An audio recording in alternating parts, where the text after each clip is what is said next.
In July 2025, the Department of Education released DepEd Order Number 20, Series of 2025, which contains the policies on the medium of instruction for kindergarten to grade 3. This order is pursuant to Republic Act No. 12027, an act discontinuing the use of mother tongue as medium of instruction or MOI from kindergarten to grade 3. But why the discontinuance?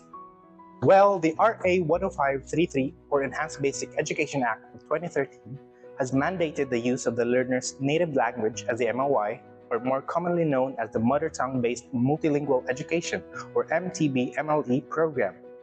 However, the MTB-MLE program has faced challenges and even criticisms. DepEd even acknowledged the challenges in the implementation of the MTB-MLE. Multilingual classrooms, lack of appropriate reading materials, and top-down policy implementation. RA 12027 hopes to bridge the gap of the implementation challenges of the MTB-MLE.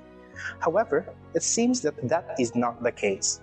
What it hopes to do is to undo the mistakes done by the program. Moving forward, let's discuss what DepEd Order Number 20, Series of 2025 actually means. The DO essentially operationalizes the RA 12027, which reverts the MOI for kindergarten to grade 3 back to Filipino and English.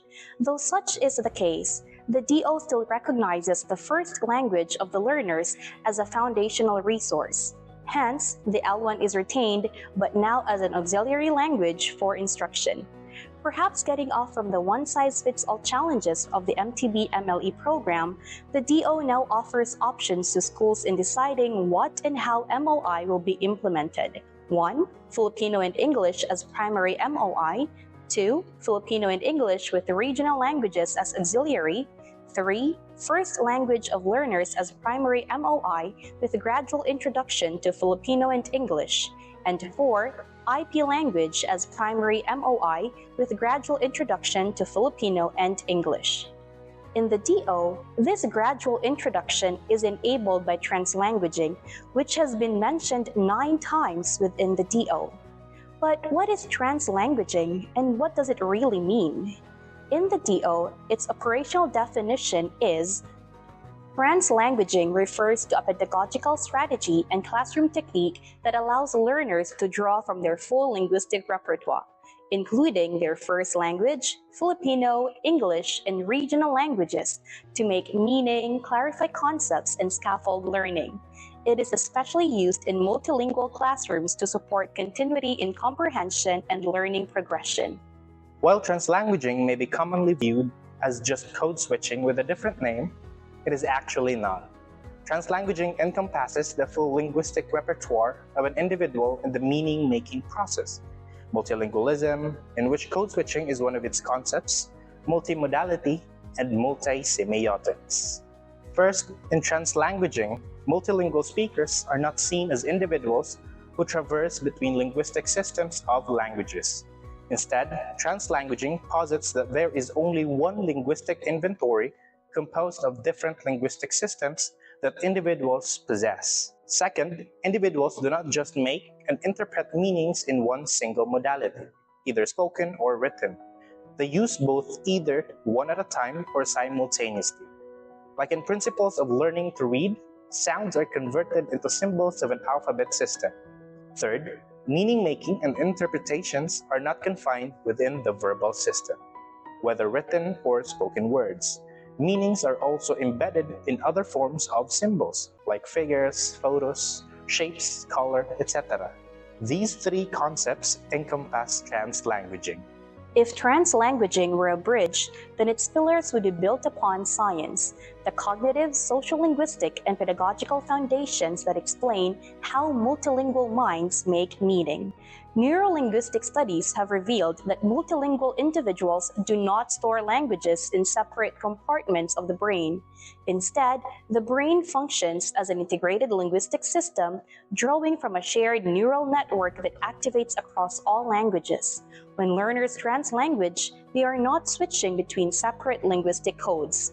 Rather, they are accessing interconnected pathways that strengthen comprehension and memory. For example, when a learner reads a sentence in English but interprets its meaning in Filipino, the brain simultaneously processes semantic mapping, understanding meaning, and phonological awareness, recognizing sound patterns.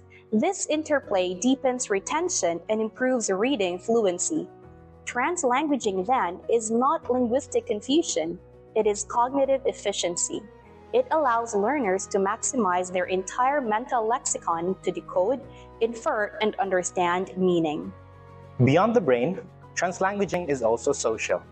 It acknowledges that language is a living, breathing practice shaped by culture, community, and context. Social linguist Ophelia Garcia explains that translanguaging resists the rigid boundaries of language hierarchies, such as the dominance of English in education, by empowering the linguistic identities of learners. This approach aligns with Vygos's sociocultural theory of learning, which emphasizes that knowledge is constructed through interaction and social mediation. Translanguaging provides that mediation, which allows learners to co-construct understanding through their full linguistic resources. In reading, translanguaging plays a critical role in building comprehension. When learners draw on multiple languages, they strengthen the three pillars of reading development. Phonological awareness. Recognizing sounds across languages enhances decoding skills. Vocabulary expansion. Translanguaging allows learners to transfer lexical knowledge from one language to another. Comprehension and critical thinking. Switching linguistic frames helps learners analyze, interpret, and synthesize ideas. Research by Cummins supports this process through the interdependence hypothesis, which states that proficiency in one language can support and transfer to another. Translanguaging, therefore, operationalizes this theory. It activates cross-linguistic transfer in real time, especially during reading tasks. Translanguaging is not only multilingual, it is also multimodal. Learners make meaning not just through words, but also through visuals, gestures, tone, and even digital media. This multimodality mirrors how the human mind processes information. Language interacts with the visual and sensory inputs to construct understanding. Effective translanguaging pedagogy is not about allowing random language mixing. It is strategic and intentional. Teachers guide learners in when and how to draw from their languages to support comprehension, clarify new vocabulary, and engage critically with texts. Some strategies include allowing learners to discuss readings in their first language before presenting in English, encouraging multilingual glossaries for reading texts, designing reading journals that accept reflections in any language or combination of languages, using translanguage prompts such as, paano mo maiugnay ito sa nabasa mong kwento sa English? Through these practices, teachers act as cultural mediators, affirming linguistic diversity as a strength rather than a challenge. Translanguaging is not only a pedagogy, it is our story. A story written in the many tongues of the Filipino soul, where every word in every language is a step toward unity, understanding, and love.